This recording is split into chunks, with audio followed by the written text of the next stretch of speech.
जय जय चौबर हे ब्रह्मज्योति तुम्भ पादर बिंदे कोटि प्रणति नीलांबु चिलिका कूले घोर जंगले जोगासने बसी अछ तुम्भे निश्चले पुरी जिला ब्रह्मगिरी अंतर्गत रे पीठ करी अछ आलू पाटणा ठारे पीठ करी आलू पाटणा ग्राम रे केते केते रोगी माने भल हुअंती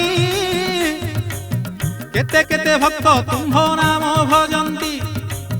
पतित पावन बोली उड़े केतन पतित मानक दुख कर मोचन भक्ति अर्घ्य देउछि हे बाबा गोसाई भक्ति अर्घ्य देउछि हे बाबा गोसाई सादरे ग्रहण कर हे तो पिसाई अंतर्जामी तुम्हे अंतर कथा जान मोर अंतर वेदना कर हरण श्रीफल कर्पूर धूप दीप गंजेई पूजार सामग्री आनी अछि सजेई नाना जाति फूल सह तुलसी माळ तुम्भ पाई आनी अछि हे तपशील मंदिर रे जोगोत्थाने तुम्भे बसीछ भक्त मानकर दुख दली देउछ मस्तकरे जटा जुट कि मनोहर विभूति भूषण अटे तुम्भ शरीर ललाटरे विराजई चंदन चिता कन्नरे कुंडल कांधे ब्रह्म पईता कटीरे बसन हाथे रुद्राक्ष माली बन फूल माल गलारे केरी केरी ए बन फूल माल गलारे केरी केरी करे कमंडल बंशी चिमुटा अछि पाद पद्म तलरे कठौ रहिछि नीलांबु चिलिकार लहरी सस्नेह आपणक पाद पद्म को धोई दिए हस्ते पूजा थाली धरी पूजा करुछि मु हस्ते पूजा थाली धरी पूजा करुछि लहरी गर्जने हुळ हुड़ी देउछि दल दल हंस हंसी क्रीड़ा करंती स्वागत जनाई आनंदरे नाचंती माछरंका जले बुड़ी मुंडिया मारे माछकु थंटरे धरी आकाशे उड़े बक माने पंती पंती उड़ी जाती चौवर त्राही त्राही राव दियंती नाना विदेशी पक्षी एकाठी होई राव छଳରେ स्वागत जनाती सेही तुम्भ आगे डल्फिन माने उठंती तुम्भंकु दर्शन करी जले बुड़ंती ए तुम्भंकु दर्शन करी जले बुड़ंती सीमा उठु देखी खुशी दर्शक गण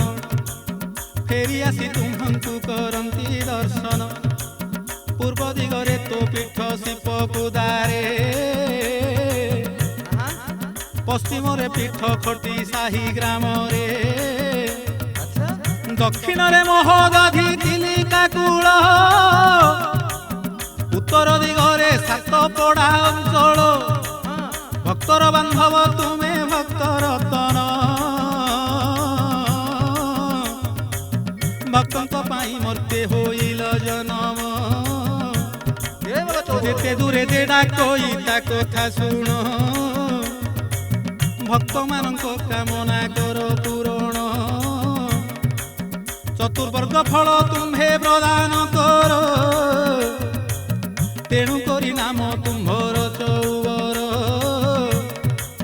नव पंच भुवन रे तुम्भर कीर्ति व्यापी जाई अछि तिनी लोके जानती कृतांजलि पुटरे मिनती करुछि जीवन को तुम्भ पादे समर्पी अछि शरणं ଯାହା ଇଚ୍ଛା ତାହା କର ଆପତ୍ତି ନାହିଁ। ପଦାମ୍ବୁଜରେ ଜୁହାର ବାବା ଗୋସେଇଁ ତୁମ୍ଭ ଶ୍ରୀ ଚରଣେ ଥିବି ଧ୍ୟାଇ ବାବା ଗୋସେଇଁ ରହିଥିବି ତୁମ୍ଭ ଆଶ୍ରିତ ହୋଇ। ପଣ୍ଡିତ ଜନମାନଙ୍କୁ ମୋ ନିବେଦନ ଚଉବର ବାବାଙ୍କ କି ମଦନ୍ତି ଶୁଣ। ବ୍ରାହ୍ମଣ ବଂଶରେ ପ୍ରଭୁ ଜନ୍ମ ହୋଇଲେ ମାତା ପିତା ଆନନ୍ଦରେ ବ୍ରତ କରିଲେ। କାମଦେବ ପରି କାନ୍ତି ଦିଶେ ସୁନ୍ଦର ମୁଖକୁ ସମାନ ନହିବେ କଳା କର। ବ୍ରହ୍ମତେ ଝଟ ଝଟ ବିରାଜୁଛନ୍ତି ଦେବତା ପରି ସାକ୍ଷାତ ଦେଖାଯାଆନ୍ତି। କୁଳ ପୁରୋହିତ ବସି ମନ୍ତ୍ର ପଢ଼ିଲେ ବ୍ରତର ବିଧି ବିଧାନ ଶେଷ କରିଲେ। ବିଷ୍ଣୁଙ୍କର ଅଂଶେ ବାବା ହେଲେ ଜନମ କାନ୍ଧରେ ଯଜ୍ଞ ପବିତ କଲେ ଧାରଣ। ଦଣ୍ଡ ଛତ୍ର ଧରି ଘରୁ ବାହାର ହେଲେ ନଗର ଭ୍ରମଣ କରି ବାଟେ ଦେଖିଲେ। ଭୂପୃଷ୍ଠରେ 3 ଗାର କଟା ହୋଇଛି ଭୂମି ପରେ 3 ଗାର କଟା ହୋଇଛି। ଅଗ୍ନି ତେଜ ପରି ଦାଉ ଦାଉ ଦିଶୁଛି ସେହିଠାରେ ବ୍ରହ୍ମଚାରୀ ଅଟକି ଗଲେ। କୁଳ ପୁରୋହିତ ତାଙ୍କୁ ପ୍ରଶ୍ନ କରିଲେ ଏ କୁଳ ପୁରୋହିତ ତାଙ୍କୁ ପ୍ରଶ୍ନ କରିଲେ ଆହେ ବ୍ରହ୍ମଚାରୀ ତୁମ୍ଭେ କେଣିକି ଯିବ ଘରକୁ ଫେରିବ କିମ୍ବା ଯତି ହୋଇବ ଘରକୁ ଫେରିବ କି ସନ୍ନ୍ୟାସୀ ହୋଇବ। ପୁରୋହିତ କଥା ଶୁଣି ସେ ବ୍ରହ୍ମଚାରୀ କହନ୍ତି ଘରକୁ ମୁହିଁ ନ ଯିବି ଫେରି। ସେହିଠାରୁ ବ୍ରହ୍ମଚାରୀ ବିଦାୟ ନେଲେ। ହାଲହୁଳି ପଡ଼ିଗଲା ସର୍ବେ କାନ୍ଦିଲେ। ବୃଦ୍ଧା ମାତା ନୟନରୁ ବହଇବନ କେଣେ ଛାଡ଼ି ଗଲୁ ରେ ରଙ୍କୁଣୀ ରତନ। ତୁମର ଦୁଃଖୀ ସଙ୍କାଳି ଗଳାର ହାର ତୋ ବିନା ଚୌଦିଗ ମୋତେ ଦିଶେ ଅନ୍ଧାର। ଅନ୍ଧର ଲଉଡ଼ି ଦରିଦ୍ରର ପସରା ଦିନ ରାତି କରଇ ମୁଁ ତୋତେ ଆସରା। ଆଉ କିଏ ମାମା ମୋତେ ଡାକିବ ଆଉ କିଏ ମାମା ମୋତେ ଡାକିବ। ତୋର କଣ୍ଠ ସ୍ୱର ମୋତେ ସ୍ୱପ୍ନ ହେବ। କାନ୍ଦି କାନ୍ଦି ବୃଦ୍ଧା ମାତା ପଡ଼େ ମହିରେ ସତେ କିବା ବଜ୍ର ପଡ଼ିଗଲା ମୁଣ୍ଡରେ। ବାପା କାନ୍ଦୁଛନ୍ତି ଆହା ମଧନ ଆଣି ବୃଦ୍ଧ କାଳେ ଛାଡ଼ିଗଲୁ ଏକାକି କରି। କାହାକୁ ଅନାଇ ମୁହିଁ ବଞ୍ଚିବି ଦିନ ତୋ ଚନ୍ଦ୍ର ବଦନ ମୋତେ ହେଲା ସପନ। ତୁମର ଜୀବନ ଜଳ ମୁହିଁ ସଫରି ଜଳ ଶୁଖିଲେ ମିନ ବଞ୍ଚିବ କିପରି। ଏପରି ବନ୍ଧୁ ବାନ୍ଧବ କେତେ କାନ୍ଦିଲେ ସର୍ବଶେଷେ ନିରବତା ରକ୍ଷା କରିଲେ। ସର୍ବଶେଷେ ସମସ୍ତେ ଯେ ତୁନି ହୋଇଲେ। ଏହା ପରେ ଶୁଣନ୍ତୁ ଆହେ ଧୀର ଭର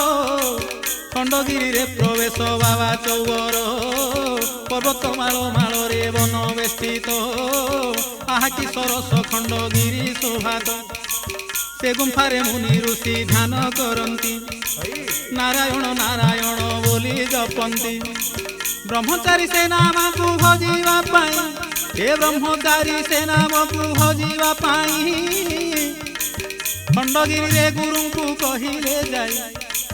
ଗୁରୁଙ୍କ ମନ୍ତ୍ର ଦୀକ୍ଷାରେ ଦୀକ୍ଷିତ ହେଲେ। ଯୋଗ ଆସନରେ ବସି ତପସ୍ୟା କଲେ ଯୋଗ ଆସନରେ ବସି ତପ ସାଧିଲେ। ଏହିପରି କେତେ ସମ୍ବତ୍ସର ବିତିଲା ମହାପୁରୁଷଙ୍କ ତପସ୍ୟା ସିଦ୍ଧି ହେଲା। ଶ୍ରୀମନ୍ଦିର ପ୍ରତିଷ୍ଠା ପୁରୀରେ ହୋଇଲା। ସ୍ୱର୍ଗ ମଧ୍ୟ ପାତାଳେ ଚହଳ ପଡ଼ିଲା। ପ୍ରତିଷ୍ଠା ଦେଖିବା ପାଇଁ କି ବ୍ରହ୍ମଜ୍ୟୋତି 3 ଋଷି ଖଣ୍ଡଗିରିରୁ ବାହାରନ୍ତି। ମୋହନ ଗୋସ୍ୱାମୀ ଶ୍ରୀ ଚୌବର ବାବା ମୋହନ ଗୋସ୍ୱାମୀ ଶ୍ରୀ ଚୌବର ବାବା ତାଙ୍କ ସଙ୍ଗେ ଛନ୍ତି ଉଦ୍ଧବ ଦାସ ବାବା। पुरुषोत्तम क्षेत्र रे प्रवेश हेले श्रीमंदिर प्रतिष्ठा सेठारे देखिले ब्राह्मण मानक संगे भोजन कले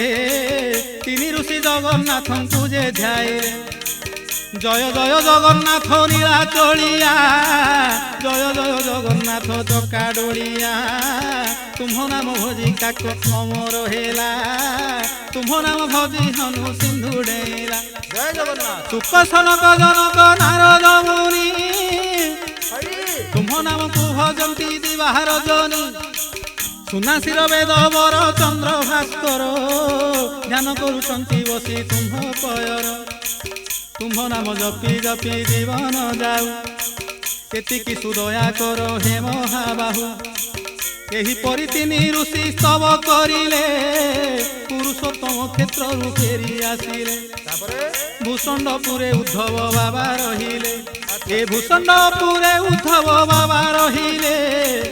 गोरापुरे मोहन गोस्वामी मिलिले आलुपाटणा ग्रामर चिलिका कूले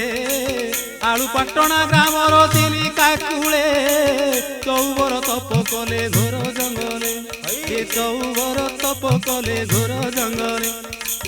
नाना दीपादपे पूर्ण श्वेत पवन गोटी गोटी कहू अच्छी पंडिते शुण गुबाक स्वस्थ आंब साहाड़ा ताल पुनांग केतकी किया नेम्ब जंबिल देवदारु नारिकेल पणस बर खजुरी डालिंब झामु लंका मशाल खजुरी डालिंब झामु लंका मशाल नव वृंदावन परी देखा जाउछि ए नित्य वृंदावन परी देखा जाउछि असमये बसंत पवन बहुछि अहिंसा स्थल हटई श्वेत पवन शत्रुमित्र सेठारे समस्ते समान भेक ब्याल मूषा मार्जारी सहित रे कौतुके खेलती आनंद मन रे संतान सहित मिशी कपत खेले मयूर को देखी सर्प भय न करे महागति चौवर महिमा बले निज निज शत्रु को मनरु भूलिले निज निज शत्रु को समस्ते भूलिले तपस्या बीतला केते संवत्सर उई हुंका होइले बाबा चौवर जंगल रु शुभे निषाधे वंशी स्तन शुणी आश्चर्य हेले ग्रामवासी गण स्वप्न रे आदेश देले ऋषि प्रवर जंगल को काटी न मोते पूजा कर ए जंगल को काटी न मोते पूजा कर मोर नाम चौबर बाबा अटोई चतुर्वर्ग फल देवी कहूछि मुहि विष्णु को मंत्र रे मते पूजा करिब तुम्भ मोर वांछा पूर्ण करिबि ध्रुव ग्रामवासी माने जंगल को काटिले उई हुंका को सर्वे मुंडिया मारिले सेई हुंका को ब्राह्मण विष्णु मंत्र रे पूजा करिले तुलसी धूप दीप रे चौबर बाबा नाम प्रचार हेला नीलामुचिलिका कूले नेत उड़िला एही ठारू जहा हेला हे सुज्ञजन गाहाणी गीत रे मु करुछि वर्णन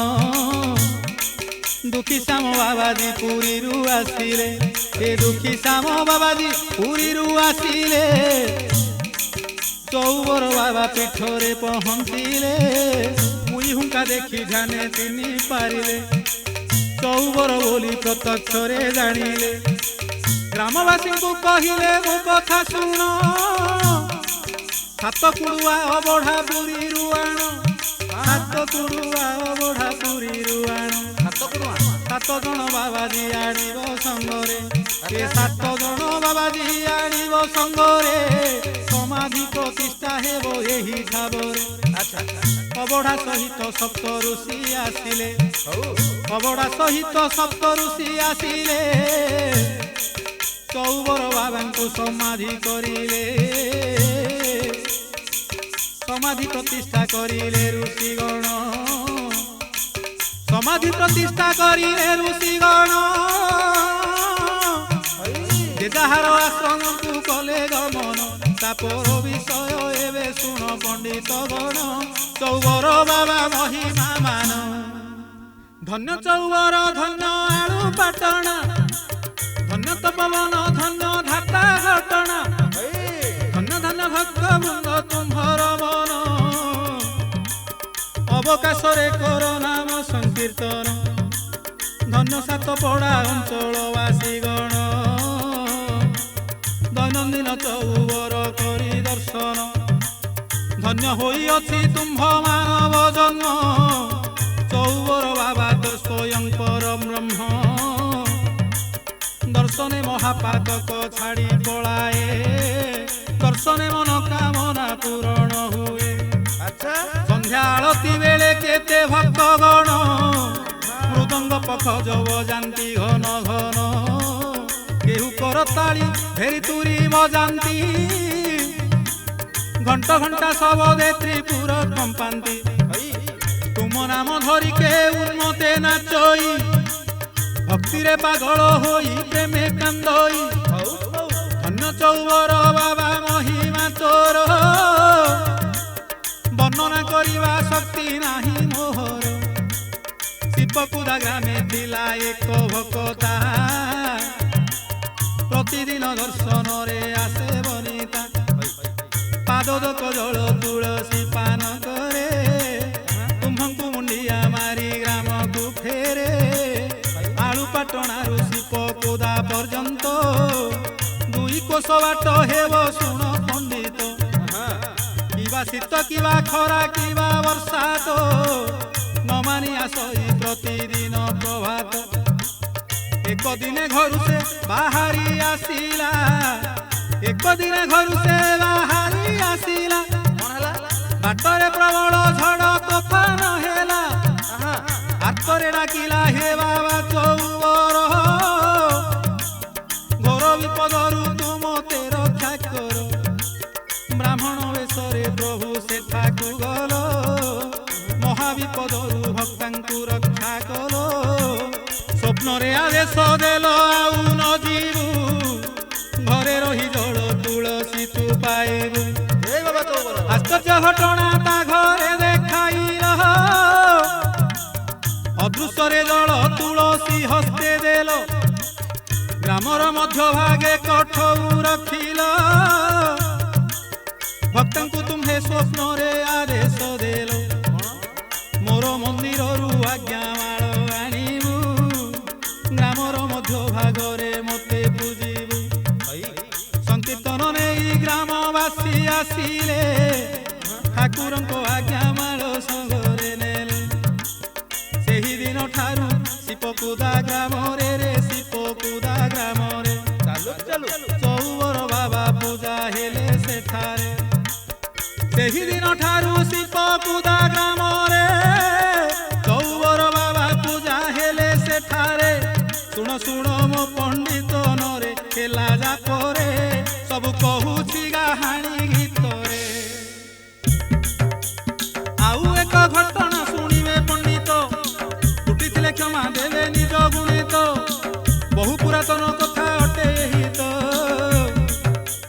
ଖଟି ସାହି ଗ୍ରାମେ ମହାମାରୀ ହେଲା ତ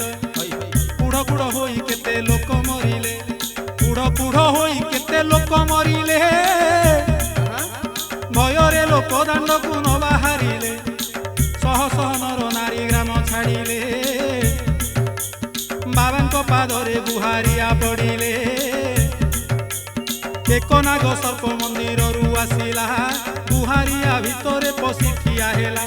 ଏ ମୁଣ୍ଡକୁ ହଲାଇ ନାହିଁ ନାହିଁ ସେ କଲା ଆଉ କିଛି ହେବ ନାହିଁ ପ୍ରମାଣ ଦେଲା ଆଜ୍ଞାମାଳ ତଗା ବାଉଁଶକୁ ଛୁଇଁଲା ଏ ଆଜ୍ଞାମାଳ ତଗା ବାଉଁଶକୁ ଛୁଇଁଲା ଜଣକେ ଭିତରେ ସର୍ପ ଉଭାନ ହେଲା ସର୍ପର ସଂକେତ ଆଜ୍ଞାମାଳକୁ ନେବ ଗ୍ରାମର ମଧ୍ୟ ଭାଗରେ ପୂଜା କରିବ ଖଟି ସାହି ଗ୍ରାମବାସୀ ଆନନ୍ଦ ହେଲେ ତଗା ଆଜ୍ଞାମାଳ ନେଇ ଗ୍ରାମେ ପୂଜିଲେ ସର୍ପର ସଂକେତ ଆଜ୍ଞାମାଳକୁ ନେବ ଗ୍ରାମର ମଧ୍ୟ ଭାଗରେ ପୂଜା କରିବ खटी साही ग्रामवासी आनंद हेले पगा आज्ञा माल नहीं ग्रामे पूजिले चौबर बाबा से थारे विजे हेले ग्रामवासी मानकर मंगल कले साधु आज्ञा बलवान जगते सार मिथ्या न बणिब हे पंडित प्रवर ए मिथ्या न बणिब हे पंडित प्रवर उपहास कले तुमे दंड पाइब चौबर बाबांकर द्रोही होइब सत कथा गीता भागवत पुराण लक्ष्य कर ए ऋषि मानकर वाक्य ओटे अटल अटल उदाहरण माध्यमे कहूछि मुहि ए किपरि ऋषिंक वाक्य सत्य ओटई पिंडारक तीर्थे कृष्ण कुमार माने ए सामकुर मणि वेश कले जतने उदर उपरे लौह पात्र रखिले गर्भवती युवती पराय सजाइले गर्भवती युवती पराय करिले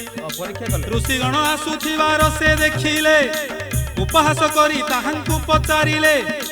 एहार गर्भरे किस अछि गोसाई आमको सत कहिबो हे तो पिसाई ऋषि माने कहिले अधे अछि बाळ ए ऋषि माने कहिले गर्भे अछि बाळ जन्म हेब निष्ठुर लौहर मुसळ एक्षणीय नागरी प्रसव करिब जदुकूल नाश जीव एक कथा ध्रुव ए जदुकूल नाश जीव एक कथा ध्रुव ऋषि मानकर वाक्य सत्य होइला केते वर्षे जदु वंशर नाश हेला कुंभ ऋषिंकर पुत्र अगस्त्य मुनि त्रिकालदर्शी अटंती से महाज्ञानी तपस्यार महिमा निजे देखाइले सात समुद्रर पानी चलु करिले सेही परि ऋषि चौबर अटंती ए सेही परि ऋषि चौबर अटंती वाक्य सिद्ध करी मंदिरे बसिछंती ए वाक्य सिद्ध करी मंदिरे बसिछंती जहा मुहि लेखुची गाहाणी गीतरे ए दोष न धरिब हे पंडित प्रवरे जहा मुहि लेखुची गाहाणी गीतरे दोष न धरिब हे पंडित प्रवरे सदा बंधुची बाबांक पୟରେ सुज्ञानरे लेखुअछि चौबर कृपारे चौबर बाबांक मंदिर होइला चौकाठ लागिबाकु काठ आसिला केते दिन परे से काठ चोर नेला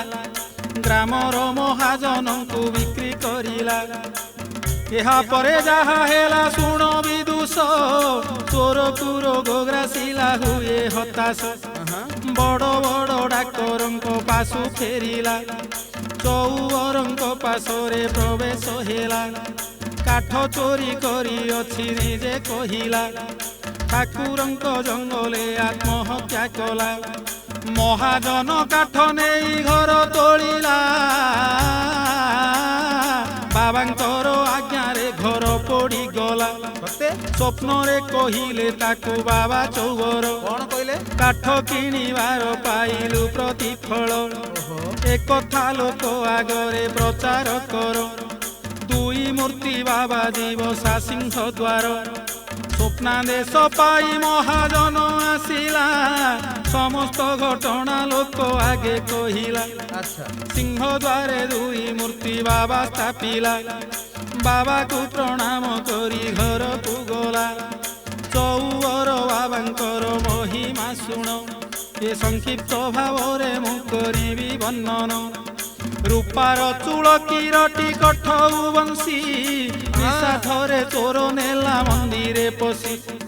ताहाकु नेई से बाणपुर को गला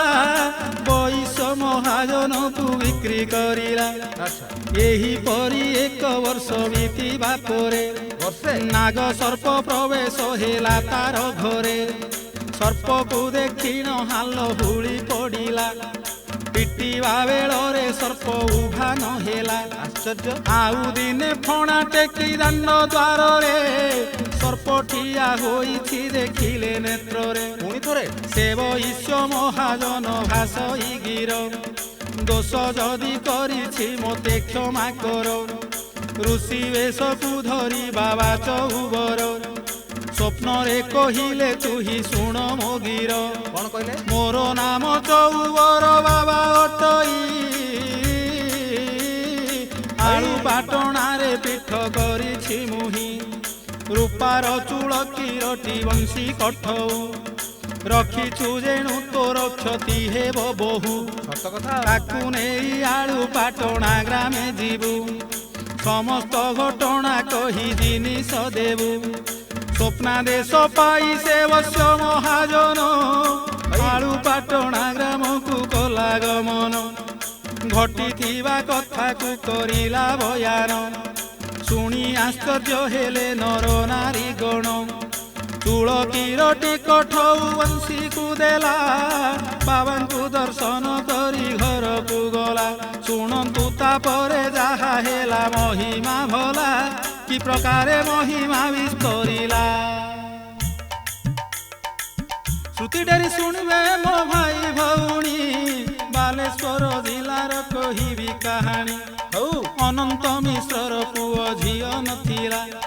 ଦେଖୁ ଦେଖୁ 5 ବର୍ଷ ପୂର୍ଣ୍ଣ ହୋଇଲା ଚାଲୁ ଚାଲୁ ଯଜ୍ଞ ଦେଖିବା ପାଇଁ ମିଶ୍ର ଆସିଥିଲେ ଚଉବରଙ୍କ ମହିମା କର୍ଣ୍ଣେ ଶୁଣିଲେ ହଉ ହଉ ଘରକୁ ନ ଫେରି ଗୁହାରିଆ ରହିଲେ ଘରକୁ ନ ଫେରି ଗୁହାରିଆ ରହିଲେ ପୁତ୍ର ପାଇବା ପାଇଁ କି କାମନା କଲେ ଉପବାସେ ରହି ଜଳ ତୁଳସୀ ଖାଇ ବାବାଙ୍କର ନାମ ଧରି ଦିନ ବଞ୍ଚଇ 3 ଦିନ 5 ଦିନ 9 ଦିନ ଗଲା 13 ଦିନରେ ବାବାଙ୍କ ହୁକୁମ ହେଲା ଆଚ୍ଛା ସ୍ୱପ୍ନରେ ଜଳ ତୁଳସୀ ତା ହସ୍ତେ ଦେଲେ ଏ ସ୍ୱପ୍ନରେ ଜଳ ତୁଳସୀ ତା ହସ୍ତେ ଦେଲେ ତୋର ମନ ବାଂଛା ପୂର୍ଣ୍ଣ ହେବ କହିଲେ ହଇ ତୋର ମନ ବାଂଛା ପୂର୍ଣ୍ଣ ହେଲା ବୋଇଲେ ଦୈନିକ ମୋର ନାମରେ ସନ୍ଧ୍ୟା ତୁ ଦେବୁ ମନରେ ଚିନ୍ତା ନ କର ପୁତ୍ର ପାଇବୁ ହୁକୁମ ପାଇ ଅନନ୍ତ ମିଶ୍ର ଚଳିଲେ ବାଲେଶ୍ୱର ନିଜ ଗ୍ରାମେ ପ୍ରବେଶ ହେଲେ ତାପରେ ଘରେ ରହି ବାବାଙ୍କ ନାମେ ସନ୍ଧ୍ୟା ଦେଲା 1 ବର୍ଷ ଭିତରେ ପୁତ୍ର ଜନ୍ମ ହେଲା ଜୟ ବାବା ଚୌବର ଯଜ୍ଞ ସମୟ ଅନନ୍ତ ମିଶ୍ର ଆସିଲେ ହଇ ବାବାଙ୍କ ଦୟାରୁ ପୁତ୍ର ହେଲା କହିଲେ ଚୌବରଙ୍କ ଚରଣେ ଶରଣ ଗଲେ ଏ ବିନୟ ହୋଇନ ସ୍ତବ ପଠନ କଲେ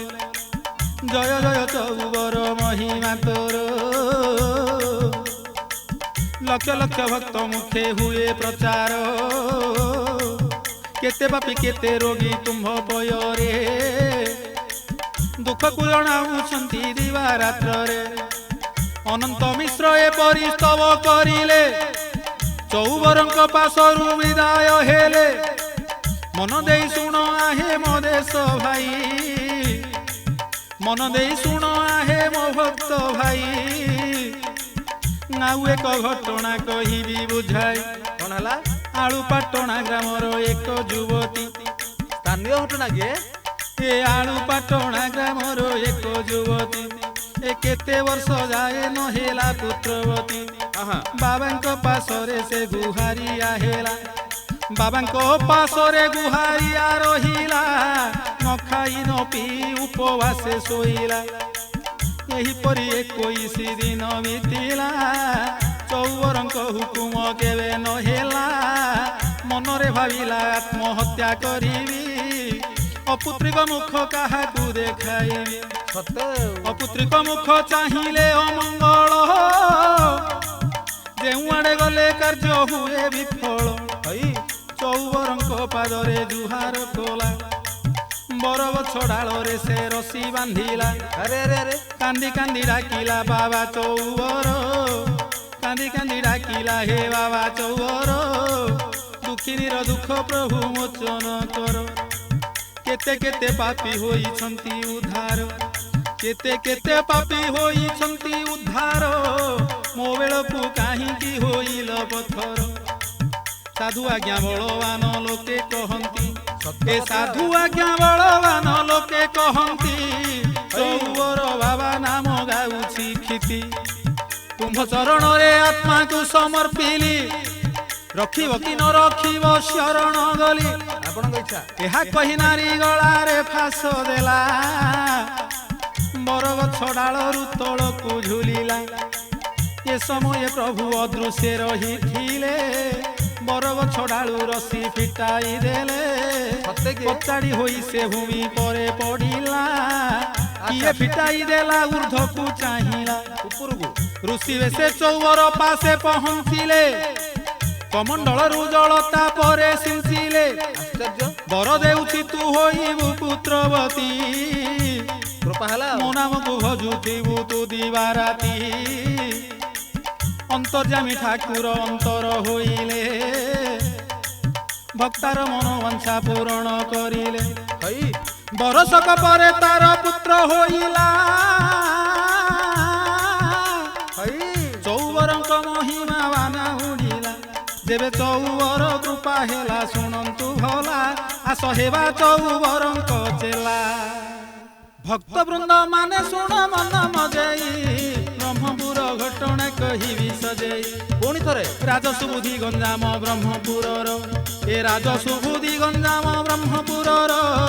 ପୁତ୍ର ସନ୍ତାନ କିଛି ନଥିଲା ତାଙ୍କର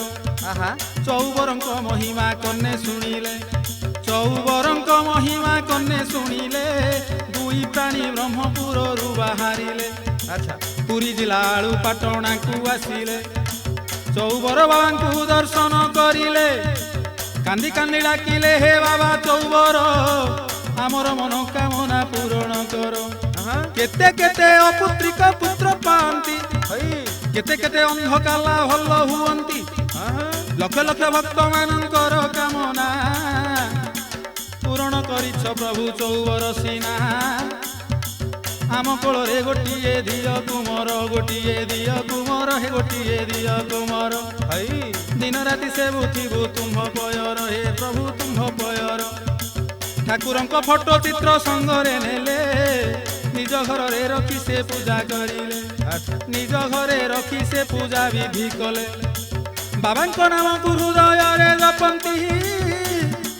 ଫୁଲ ଦୀପ ଧୂପ ଦେଇ ପୂଜା କରନ୍ତି ଏହିପରି କଟିଗଲା କେତେକ ଦିନ ଏହିପରି କଟିଗଲା କେତେକ ଦିନ ତାପରେ ଦିନେ ରାତିରେ ନାରୀକୁ ହେଲା ସପନ କଣ ତା ଆଗରେ ବାବାଜୀ ଠିଆ ହୋଇଛନ୍ତି କାମଦେବ ପରି ଦିଶେ ଉଜ୍ଜ୍ୱଳ କାନ୍ତି ଏ କାମଦେବ ପରି ଦିଶେ ଉଜ୍ଜ୍ୱଳ କାନ୍ତି ପରିଚୟ ଦେଲେ ମୋ ନାମ ଚୌବର ଭକ୍ତିରେ ସନ୍ତୋଷ ହୋଇ ଦେଉଛି ବର ତୋର ଗର୍ଭରୁ ଜନ୍ମିବ ନିଶ୍ଚୟ କୁମର ଆଉ ତୁ କିଛି ମନରେ ଚିନ୍ତା ନ କର ଏ କଥା ସ୍ୱାମୀ ଆଗରେ ପ୍ରକାଶ କଲା ରେ ଭାଇ ପ୍ରକାଶ କଲା ଜୟ ଜୟ ଚୌବର ବୋଲି କହିଲା କେତେ ଦିନ ପରେ ତାର ପୁତ୍ର ଜନ୍ମିଲା ହଇ ଚୌବର ପାଶେ ଭୋଗ ରାଗ ସେ କଲା ଚୌବର ଦୟାରୁ ଜନ୍ମିଲା ପୁତ୍ର ବାବାଙ୍କ ନାମ ଭଜୁଥିବା ଦିନ ରାତ୍ର ଦର୍ଶନେ ପବିତ୍ର କରିବା ନେତ୍ର ମୋ ପଣ୍ଡିତ ମୋର ଏତିକି ପ୍ରୟାସ ମାତ୍ର ଏ ଘଟଣା ପରେ ଘଟଣା ଶୁଣ ଭକତ हे सुनो भकत हे सुनो भकत पारिकुद नुआ साही ग्राम वृत्तांत अच्छा पारिकुद नुआ साही ग्राम वृत्तांत हई ठाकुरଙ୍କ ପାଇଁ ଫୁଲ ତୋଳିଲା ବେଳେ ରେ ଫୁଲ ତୋଳିଲା ବେଳେ ଗଛର ଡାଳ ବାଜିଲା ତାର ଆଖିରେ କାଖରେ ଗଛ ଡାଳ ବାଜିଲା ତୋଳାଳି ଆଖିରେ ଗଛ ଡାଳ ବାଜିଲା ସେ ତୋଳାଳି ଆଖିରେ अच्छा ଆଖିରୁ ଲୋତକ ଧାର ଧାର ବହିଲା ତା ସଙ୍ଗରେ କେତେ ରକ୍ତ ଭାସି ଆସିଲା ରେ କେତେ ରକ୍ତ ଭାସିଲା ଆଖିର ଯନ୍ତ୍ରଣା ସେହି ସହି ନ ପାରି ଏ ମଥାକୁ ପୋତି ବିକଳେ କାନ୍ଦେ ସୁନ୍ଦରୀ ମଥାକୁ ପୋତି ବିକଳେ କାନ୍ଦେ ସୁନ୍ଦରୀ ବଡ଼ ଡାକ୍ତରଖାନାକୁ ତାକୁ ନେଲେ ବଡ଼ ଡାକ୍ତରଖାନାକୁ ତାହାକୁ ନେଲେ ରୋଗକୁ ଦେଖି ଡାକ୍ତର ଔଷଧ ଦେଲେ ଏ ରୋଗକୁ ଦେଖି ଡାକ୍ତର ଔଷଧ ଦେଲେ 3 ମାସ କଟିଗଲା ଭଲ ନହିଲା ଏ 3 ମାସ କଟିଗଲା ଭଲ ନହିଲା ରେ ଭାଇ ଭଲ ନହିଲା तापरे ଡାକ୍ତରଙ୍କ ପରାମର୍ଶ ରୋଗୀ ଲୋଡ଼ିଲା ଡାକ୍ତର ବାବୁ କହିଲେ ମାଡ୍ରାସ ଯିବ ଡାକ୍ତର ବାବୁ କହିଲେ ମାଡ୍ରାସ ଯିବ ଆଉ ଥରେ ଆଖିକୁ ପରୀକ୍ଷା କରିବ ଡାକ୍ତରଖାନାରୁ ଫେରି ଘରେ ରହିଲା ଟଙ୍କା ଅଭାବରୁ ସେ ମାଡ୍ରାସ ନ ଗଲା ଏ ସାତପଡ଼ା ବାଙ୍କି ଜଳ ବନ୍ଧୁ ଘରକୁ ରେ ଭାଇ ବନ୍ଧୁ ଘରକୁ ଭାଇ ବନ୍ଧୁ ଘରକୁ ଆସିଥିଲା ବାନ୍ଧବ କହିଲେ ତାହାଙ୍କୁ ଚଉବରଙ୍କ ପାଶରେ ଅଧିଆ ରହ ତୋ ଆଖି ଫେରି ପାଇବୁ ନାହିଁ ସନ୍ଦେହ ସତ କଥା। ଏ ତୋ ଆଖି ଫେରି ପାଇବୁ ନାହିଁ ସନ୍ଦେହ ରମଣୀର ତନୁ ଧୀରେ ଧୀରେ ଚଳିଲା ବାବାଙ୍କ ପାଶରେ ଗୁହାରିଆ ପଡ଼ିଲା କାନ୍ଦି କାନ୍ଦି ଉଚ୍ଚ ସ୍ୱରେ ରୋଦନ କଲା ଚଉବର ବାବା ରଖ ବୋଲି ଡାକିଲା ଏ ଚଉବର ବାବା ରଖ ବୋଲି ଡାକିଲା ହଇ କେତେ କେତେ ରୋଗୀଙ୍କ ଗୁହାରି ଶୁଣିଛ ମୋ ବେଳକୁ କାହିଁକି ହେ ନିଷ୍ଠୁର ହେଉଛ ମୋ ବେଳକୁ କାହିଁକି ନିଷ୍ଠୁର ହେଉଛ ପତିତ ଉଦ୍ଧାରିବାକୁ ବାନା ବାନ୍ଧିଛ ପତିତ ଜନଙ୍କୁ କିମ୍ବା ଦୁଃଖ ଦେଉଛ ଭକତଙ୍କ ଗଳାହାର ଦୁଃଖୀ ସଂଖାଳି ଭକତ ବାନ୍ଧବ ନାମ ବହିଛ ହରି ଏ ଭକତଙ୍କ ଗଳାହାର ଦୁଃଖୀ ସଂଖାଳି ଭକତ ବାନ୍ଧବ ନାମ ଗୋଟେ ତୁମ୍ଭରି 21 ଦିନ ଆସି ପ୍ରବେଶ ହେଲା ଚଉବର ବାବାଙ୍କର କୃପା ରହିଲା ଏ ଚଉବର ବାବାଙ୍କର ନିଦ୍ରା ଭାଙ୍ଗିଲା ଗାଢ ନିଦ୍ରାରେ ଶୋଇଛି ରମଣୀ ମଣି ନିଶାର୍ଦ୍ଧରେ ପହଞ୍ଚିଲେ ତା ଭକ୍ତି ଜାଣି ନିଶାର୍ଦ୍ଧରେ ପହଞ୍ଚିଲେ ସେ ତପମଣି ହାତରେ ଆଉଁସି ଦେଲେ ତାର ଆଖିକୁ କହିଲେ ଭଲ ହୋଇଲୁ ଯାଅ ଘରକୁ ବାବାଙ୍କ ଆଜ୍ଞାରେ ଆଖି ଫେରି ପାଇଲା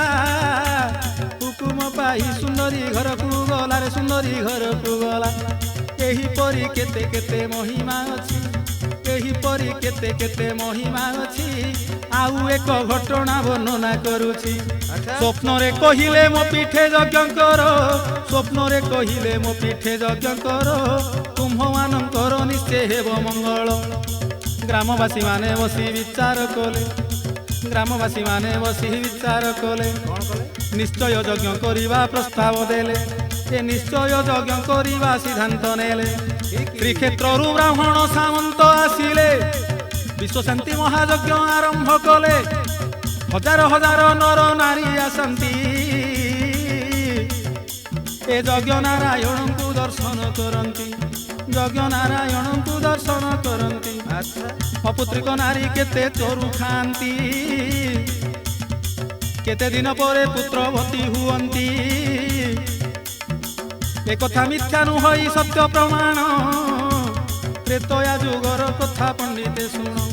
ত্রেতয়া যুগর কথা পণ্ডিতে শুণ দশরথ যজ্ঞ চরু রানীଙ୍କୁ দেলে দশরথ যজ্ঞ চরু রানীଙ୍କୁ দেলে ତିନି ରାଣୀ ଠାରୁ 4 ପୁତ୍ର ଜନ୍ମିଲେ ଏହିପରି ଅଟେ ଯଜ୍ଞ ଚରୁ ମହିମା ଏହିପରି ଅଟେ ଯଜ୍ଞ ଚରୁ ମହିମା ଚାରି ମୁଖେ ବର୍ଣ୍ଣି ନ ପାରେ ବେଦ ବ୍ରହ୍ମା ପ୍ରତିବର୍ଷ ମାଘ ତିଳ ସପ୍ତମୀରେ 10 ଦିନ ଯଜ୍ଞ ପାଲା ହୁଏ ବିଧିରେ ଏ 10 ଦିନ ଯଜ୍ଞ ପାଲା ହୁଏ ବିଧିରେ 10 ଦିନ 1955 ମସିହାରେ 1955 ମସିହାରେ ଯଜ୍ଞ ଆରମ୍ଭ ହେଲା ଆଳୁ ପାଟଣାରେ 2004 ରେ 50 ବର୍ଷ যজ্ঞ আয়োজনে সর্বভকত হর্ষ এ যজ্ঞ আয়োজনে সর্বভকত তোষ 50 ବର୍ଷ ପୁରିଲା আরম্ভর অতি ভক্তি ভরে হাজার হাজার ভক্ত আসি পীঠরে বাবাঙ্ক কৃপা আশিষ করন্তি ভিক্ষা বাবাঙ্ক কৃপা আশিষ করন্তি ভিক্ষা কেতে ভক্ত নে উঠন্তি চৌবর দীক্ষা হে ভাই চৌবর দীক্ষা এহিপরি অটে চৌবর মহিমা লেখিলি ত্রুটি থিলে দোষ কর ক্ষমা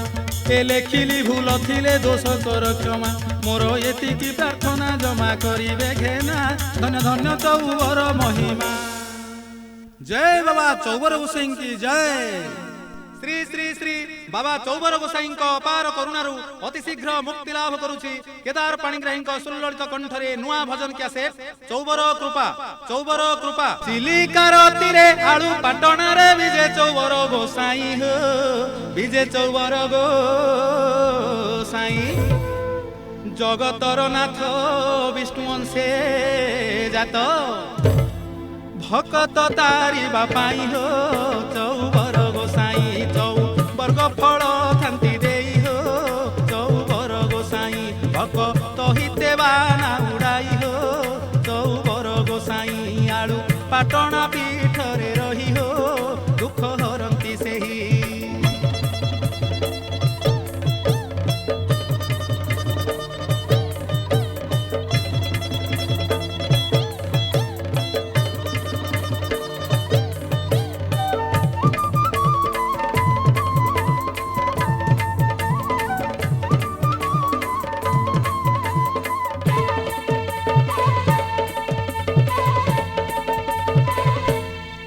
नित्य वृंदावन से कुंज कानन दिशई केड़े मंजुळ हो दिशई केड़े मंजुळ केउ पुण्य बळे चिलिकार कूले तुम्भ कठ उजुगल हो चौबर गोसाई पूजा पाउछि पीठरे रही हो चौबर गोसाई फूल तुलसी रे मंडी होई हो धूप दीप को देई भक्ते